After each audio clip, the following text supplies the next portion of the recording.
পশ্চিমবঙ্গের বর্তমান যা পরিস্থিতি, আমি বহু দিন আগে থেকেই বলে আসছি যে এখানে সাধু সন্তদের বসবাসযোগ্য অবস্থা নেই, ধর্মাচরণের অবস্থা নেই, হিন্দুরা চতুর্দিক থেকে এখানে বিপন্ন। সেই বিপন্নতারই সবচেয়ে প্রামাণ্য চিত্র আমরা দেখতে পাচ্ছি। সন্ন্যাসীদেরকে নারী পাচারকারী বলে মারধর করছে, বিবস্ত্র করে দিচ্ছে, যাচ্ছে তাই অত্যাচার তাদের উপর হচ্ছে। এর যথেষ্ট প্রতিবাদ হওয়া উচিত এবং সর্বভারতীয় স্তরে এই প্রতিবাদকে আমরা ধ্বনিত করব।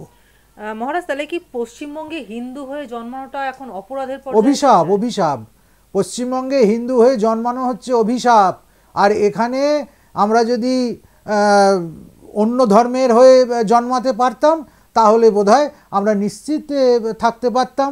আমাদের বড় বড় স্কুল তৈরি হতো, মাদ্রাসা তৈরি হতো, মসজিদ তৈরি হতো, সেখানে কোটি কোটি টাকার লেনদেন হতো।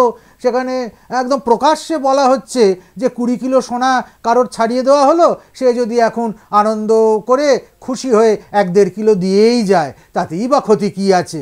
তাহলে সেই রকম সমস্ত হতো। কিন্তু হিন্দু সনাতনীরা, হিন্দু সন্ন্যাসীরা অর্থের পেছনে দৌড়োয় না। আমরা অর্থের জন্য লোলুপ নই। যেখানেই ধর্ম ধ্বস্ত হবে, যেখানেই অন্যায় হবে, অবিচার হবে, সেখানে আমরা প্রতিবাদ করবই, তাতে রাজশক্তি আমাদের সঙ্গে থাকুক বা না থাকুক।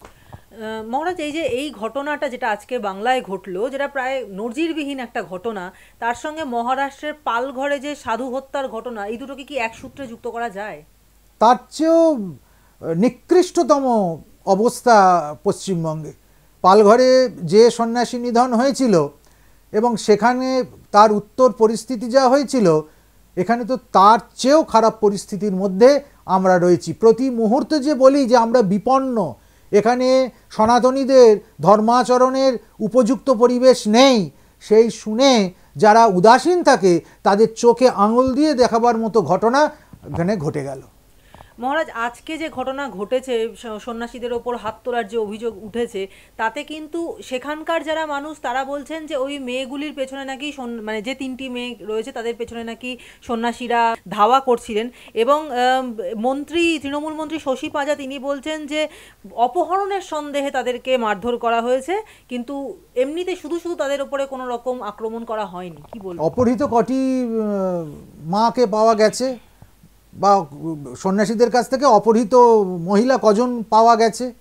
এবং যখন এটার আরও তদন্ত এগোবে তখনই কিন্তু বুঝতে পারা যাবে যে এই সমস্ত শাক দিয়ে মাছ ঢাকা গোছের কথাবার্তা বলে দীর্ঘদিন হিন্দুদের বোকা বানানো যাবে না। চেষ্টা হচ্ছে তো যে হিন্দু ধর্মটা এখান থেকে উঠে যাক, শেষ হয়ে যাক, এটা সম্পূর্ণ ইসলাম স্টেট, মিনি পাকিস্তান হয়ে যাক, সেটা হবার দিকেই এগোচ্ছে। মহারাজ, রাম মন্দির নিয়ে তো আমরা তরজা দেখতেই পাচ্ছি, এবং এর মধ্যেই শ্রীরাম জন্মভূমি তীর্থক্ষেত্রের প্রধান পুরোহিত আচার্য সত্যেন্দ্র দাস রাজ্যের ধর্মীয় শোভাযাত্রায় অতীতে যে হামলা হয়েছে সেটার উল্লেখ করেছেন। বলেছেন যে মুখ্যমন্ত্রী যদি না, তার নাম যদি মুমতাজ খান রাখা যায় তাহলে খুব ভালো হয়। এবং রামনবমী অন্যান্য ধর্মীয় শোভাযাত্রায় হামলার ঘটনা ঘটেছে। মমতা বন্দ্যোপাধ্যায় ভাগোয়া রং দেখলে রেগে যান এবং এই কারণে তিনি এই ধরনের হামলা ঘটান। এই হামলার ঘটনা অত্যন্ত নিন্দনীয়। কি বলবেন? নিশ্চিতভাবে নিন্দনীয়।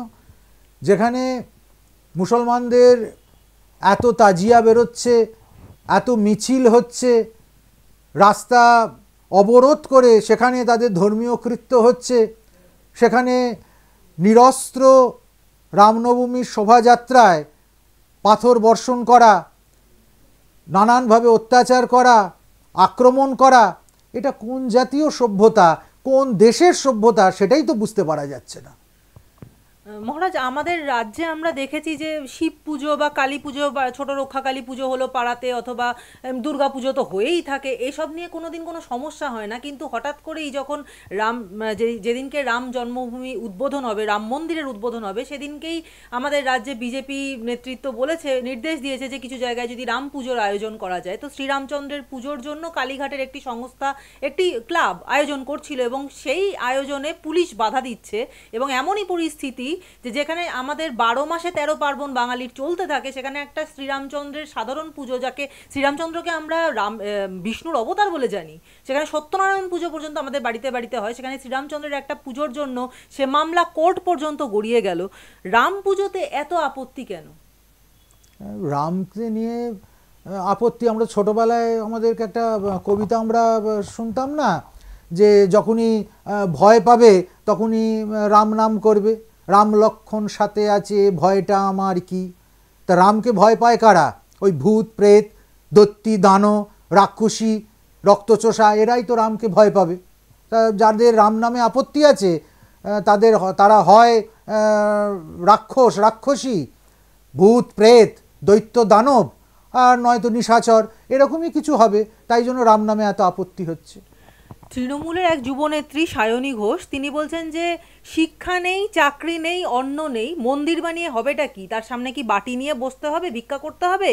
এবং এরপরে মুখ্যমন্ত্রী বললেন যেন আর কোনো কাজ নেই, একটাই কাজ, রামনবমীর উৎসব করা বা রাম মন্দিরের উদ্বোধন করা, এই একটাই কাজ। আমি সেই উৎসবে বিশ্বাস করি যা সবাইকে নিয়ে চলে, একতার কথা বলে।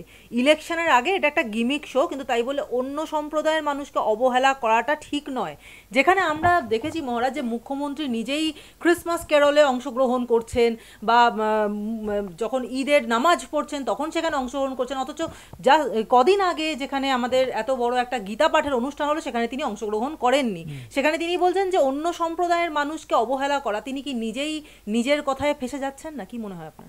গীতা পাঠ করলে তখন অন্য সম্প্রদায়ের মানুষকে অবহেলা করা হয়, কিন্তু কোরআন পাঠ করলে কিংবা গির্জায় গেলে তখন অন্য সম্প্রদায়ের মানুষকে বা নিজের সম্প্রদায়ের মানুষকে অবহেলা করা যায় না।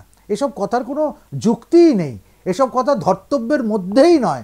সম্পূর্ণভাবে পশ্চিমবঙ্গের ধর্মীয় মেরুকরণের জন্য ইনিই দায়ী।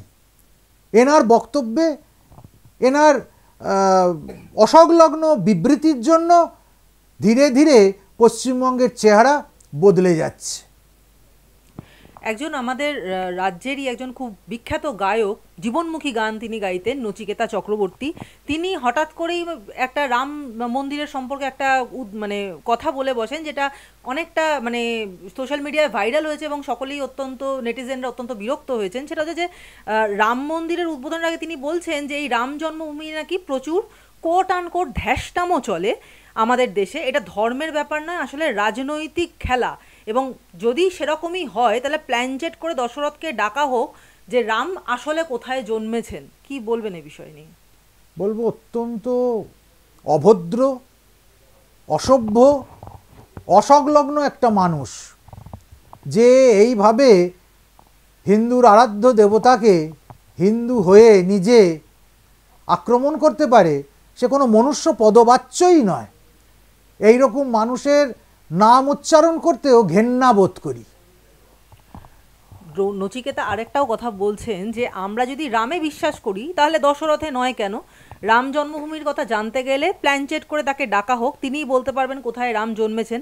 নয়তো কখনো অযোধ্যা, কখনো কিষ্কিন্ধা, কখনো বা ধর্মতলাতে ঘন্টায় ঘন্টায় রাম জন্মাতে থাকবেন।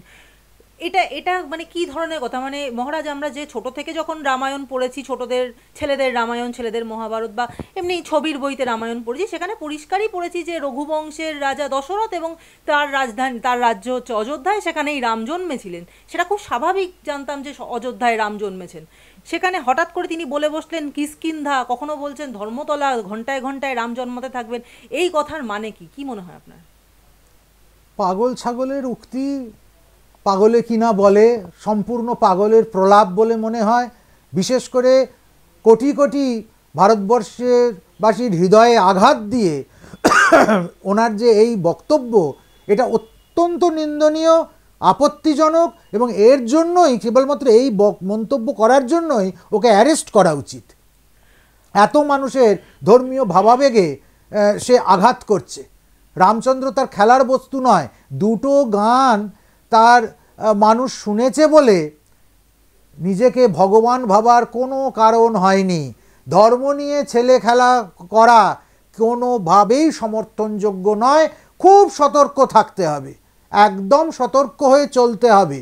চললে তবে কিন্তু উপযুক্ত হবে, নচেত অনেক বিধি বাম আছে। মহারাজ, আমরা একটা জিনিস প্রায়ই দেখে এসেছি যে আমাদের দুর্গা পুজোয় দুর্গা দেবীর মূর্তি, মানে এটা প্রাচীনকালেও হয়েছে যে কোনো রানীকে, ইংল্যান্ডের রানীকে খুশি করার জন্য তার মুখের আদলে দুর্গা দেবীর মূর্তি তৈরি হয়েছে। সেরকমভাবেই এইখানে এই সময়ে কিন্তু মমতা বন্দ্যোপাধ্যায়ের মুখের আদলেও দুর্গা মূর্তি তৈরি হয়েছে। অথবা সায়নী ঘোষ যেমন একসময় অত্যন্ত বিতর্কের জন্ম দিয়েছিলেন শিবলিঙ্গে কন্ডম পরানোর কথা বলে। তো আমরা হিন্দু এবং আমরা অত্যন্ত সহনশীল, কিন্তু এই সহনশীলতা কিন্তু ইসলাম ধর্মাবলম্বীরা কোনোদিনই দেখান না, বা তাদের ধর্ম নিয়ে এই জাতীয় কথা বলে তারা রেড়ে করে তেড়ে আসেন। তো আমরা হিন্দু বলেই বারবার কি সহ্য করিনি, এবং তার জন্যই কি আমাদের ধর্মের ওপর এমন আঘাত আসছে, কি মনে হয়? নিশ্চিত, একেবারেই তাই। আমাদের সহনশীলতাকে আমাদের কাপুরুষতা বলে মনে করছে। সেই জন্য মনে রাখতে হবে, হিন্দুদের প্রত্যেকটা দেবদেবী কিন্তু সশস্ত্র।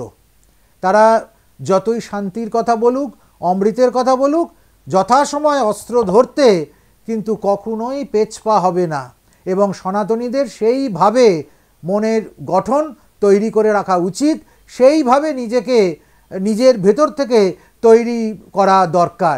বৃন্দাবনের কৃষ্ণই শুধু কৃষ্ণ নয়, কুরুক্ষেত্রের কৃষ্ণও কৃষ্ণ। সেই কুরুক্ষেত্রের কৃষ্ণের আবার প্রয়োজন পড়েছে, এবং সেই সময় নিশ্চিতভাবে পাঞ্চজন্য বাজবে। মহারাজ, আর একটা জিনিস, যেটা রাম মন্দির সম্পর্কে জানতে চাইছি। মন্দিরের নির্মাণে আমরা সাধারণত দেখি ইট, সিমেন্ট, লোহা ইত্যাদি ব্যবহার করা হয়, কিন্তু রাম মন্দিরে শুধুমাত্র পাথরের ব্যবহার হচ্ছে। এর পেছনে কি কোনো বিজ্ঞানের কারণ আছে, বৈজ্ঞানিক কোনো বিষয় আছে? একটাই কারণ, যাতে এই রাম মন্দির অন্তত 1000 বছর মেরামত ছাড়াই চলতে পারে, বিরাট কোনো মেরামত ছাড়াই যাতে এটাকে নিয়ে যাওয়া যায়, তার জন্য কেবল পাথরের ব্যবহার করা হচ্ছে।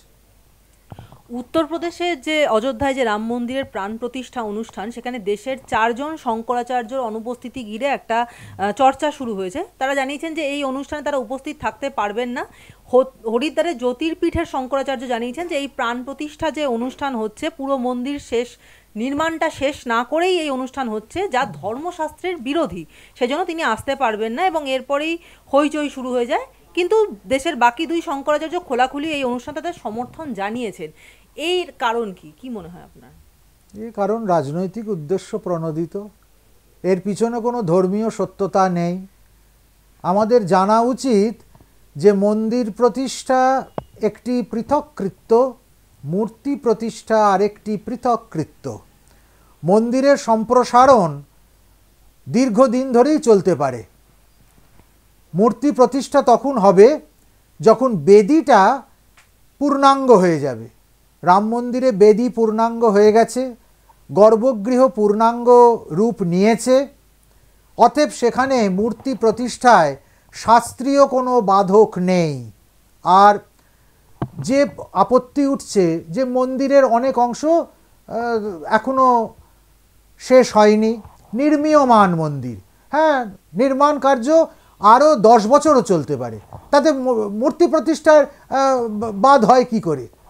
স্বয়ং আদ্যগুরু ভগবৎপাদ আচার্য শঙ্কর পুরীর মন্দিরে যে জায়গাটায় এখন অন্নকূট হয়, যেখানে প্রথম দিকে মন্দিরের প্রথম অংশটা, এটা কিন্তু পুরীর মন্দির যখন প্রতিষ্ঠা হয়েছিল তখন ছিল না। এটি শঙ্করাচার্য নিজে নির্মাণ করিয়ে দিয়েছিলেন। সেটা মন্দির প্রতিষ্ঠার কয়েকশো বছর পরে। তাহলে তার কৃত্যটা কি ভুল ছিল? সেই শঙ্কর পরম্পরাতে বসে আজকে আমরা তাহলে সেটাকে কিভাবে বলতে পারি যে এই কাজটা ভুল হচ্ছে? গর্ভমন্দির তো পূর্ণাঙ্গ হয়ে গেছে, সেখানে অন্যান্য জায়গাগুলো যেগুলো এখনও অসম্পূর্ণ, সেগুলো হয়তো আরও 6 মাস, 8 মাস, 10 মাস, 10 বছরই ধরে নি যদি লাগে। তার সঙ্গে গর্ভমন্দিরের সম্পর্কটা কি? সেখানে দেবতা প্রতিষ্ঠা আটকে যাবে কেন? কোন শাস্ত্রীয় বিধি অনুযায়ী আটকে যাবে? কেউ কেউ বলছেন যে মন্দিরের ওপরে এখনো কলস স্থাপন হয়নি, তখন যখন কলস স্থাপন করতে উঠবে তখন দেবতার মাথায় পা দেবার সমতুল্য হবে, সেই জন্য এই মন্দিরটি অসিদ্ধ এখনো পর্যন্ত। আচ্ছা, পুরীর মন্দিরের প্রসঙ্গ আবার তুলে নিয়ে আসি। যখন প্রতিদিন মন্দিরের মাথায় ধ্বজ পরিবর্তন করা হয়, তখন তো কাউকে না কাউকে ওখানে উঠতে হয়, একজন নয়। এখন আপনারা দেখবেন ইউটিউবে একাধিক ব্যক্তি যারা ধ্বজ সেবক তারা উপরে ওঠেন, এমনকি নীলচক্রের ওপর উঠে সেইখানে দাঁড়িয়ে ধ্বজ পরিবর্তন করেন তারা। সেবার জন্য মন্দিরের যে কোনো অংশে সেবকরা যেতে পারে, সেবার জন্য, ঘুরতে যাবার জন্য নয়। আমি মন্দিরের ওপরে কলস স্থাপন করলাম, কোনো কারণে সেটা ভেঙে পড়ল, কোনো কারণে তার মধ্যে কোনো ক্ষতিগ্রস্ত হলো, সেটা তখন কি হবে? সেই ভাঙা অবস্থাতে সেটা কি থেকে যাবে? দেবতার মাথায় পা দেওয়া হচ্ছে এই জাতীয় যুক্তি দেখিয়ে, নাকি সঙ্গে সঙ্গে সেখানে মিস্ত্রিরা পর্যন্ত চলে যাবে? পুরীর মন্দিরে আমরা জানি বিধর্মীর প্রবেশ বর্জিত জায়গা, সেটা নন হিন্দুজ আর নট অ্যালাউড লেখাই আছে পুরীর মন্দিরের বাইরে, অহিন্দুদের প্রবেশ নিষেধ। কিন্তু বেশ কয়েক বছর আগে যখন গর্ভগৃহের একটা বড় পাথরের প্যানেল ভেঙে পড়ল একদম রত্নবেদীর সামনে, তখন বিদেশি আর্কিটেক্টরা মন্দিরের ভেতরে প্রবেশ করেছিলেন, তারা সেটা পরীক্ষা করেছিলেন, কিভাবে সেটাকে সংরক্ষণ করা যায় তার ব্যবস্থা করেছিলেন। তারা বেরিয়ে আসবার পর পুনরায় দেবতার সবিধি অভিষেকাদি হয়ে আবার সেবা প্রচলন হয়েছে। ঠিক একইভাবে দেবতা প্রতিষ্ঠার পর যদি কলস স্থাপন করা হয়, সেখানে সে একইভাবে করা হবে। তখন দেবতার বিশেষ অভিষেক পূজা হতে পারে, আর একটা উৎসবের দিন সেখানে ঘোষণা হয়ে যেতে পারে। তাকে এত জটিল করে কেবলমাত্র কিছু ব্যক্তিগত উদ্দেশ্য চরিতার্থ হলো না বলে তাকে এই রকমভাবে অন্য পথে ব্যাখ্যা করাটা মনে হয় না সুস্থ মানসিকতার লক্ষণ। মহারাজ, একটা শেষ প্রশ্ন করব, সেটা হলো মোদিকে বেছে নিয়েছেন রামই মন্দির উদ্বোধনের আগে, এমনই অভিনন্দন জানালেন আদবানি, এবং তিনি বলছেন যে কোন ভক্ত রামের মন্দির তৈরি করবে বা কার তত্ত্বাবধানে হবে তা রামই ঠিক করে রেখেছেন, এবং সেজন্য তিনি তার ভক্ত মোদিকে বেছে নিয়েছেন। এ বিষয়ে কি বলবেন? ভক্ত তো আমরা রামের সকলেই, তবে তার মধ্যে একজনকে তো অগ্রণী হতে হয়, তাকে এগিয়ে গিয়ে সেই কাজটাকে সম্পাদন করতে হয়, কাজের পথে যে বাধা বিপত্তি হয় সেগুলোকে অপসারিত করতে হয়। সেক্ষেত্রে ভারতবর্ষের যশস্বী প্রধানমন্ত্রী মোদিজি যেভাবে তার কর্মকুশলতা দেখিয়েছেন, তা আমিও মনে করি একমাত্র রামানুগ্রহ ছাড়া অসম্ভব। স্বয়ং রামচন্দ্র মোদিজিকে আশীর্বাদ করেছেন বলেই এই দুরূহ কর্ম 550 বছরের লজ্জার ইতিহাস ভেঙে আজ আমরা নতুন ইতিহাস করতে চলেছি। সেখানে মোদি নতুন যুগপুরুষ হয়ে এই কাজকে ত্বরান্বিত করেছেন। এ কথা বলবার মধ্যে অন্যায় কি আছে, কোথায় আছে? আমি তো তা দেখতে পাচ্ছি না।